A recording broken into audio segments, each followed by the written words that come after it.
మొట్టమొదటిసారిగా IT minister గారి ఆధ్వర్యంలో వాట్సాప్ గవర్నెన్స్ తీసుకొచ్చాం. ఇదో గేమ్ చేంజర్. రేపు రాబోయే రోజుల్లో మీరు గుర్తుపెట్టుకోండి, ఎక్కడికి పోయే పని లేదు. దర్జాగా ఒక మెసేజ్ ఇస్తే ఆ పని చేసి మళ్ళీ రిపోర్ట్ చేసే బాధ్యత ఆ అధికారి తీసుకుంటాడు. దాన్ని సూపర్వైజ్ చేసే బాధ్యత మన పార్టీ తీసుకుంటుందని చెప్పి కూడా నేను మీకు తెలియజేస్తున్నా. దీనివల్ల అవినీతి పూర్తిగా తగ్గిస్తాం.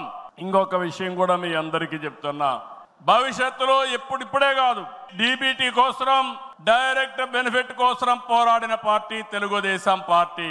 నేను డిజిటల్ కరెన్సీ రిపోర్ట్ ప్రధానమంత్రికి ఇచ్చినప్పుడు వారిని ఒకటే రిక్వెస్ట్ చేశాను, మీరు ఈరోజు 500, 1000 రూపాయలు రద్దు చేస్తున్నారు, ఇంకా 2000 రూపాయలు కొత్తగా తీసుకొచ్చారు.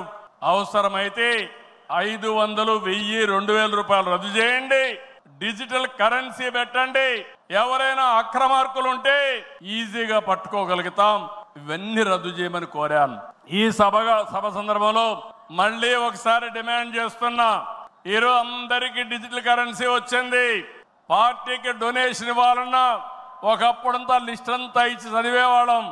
ఇప్పుడు నేరుగా మీ ఫోన్ ద్వారా పార్టీ అకౌంట్లోకి డబ్బులు చెల్లించే పరిస్థితికి వచ్చారంటే ఈ 500, 1000, 2000 రూపాయల అవసరం లేదు.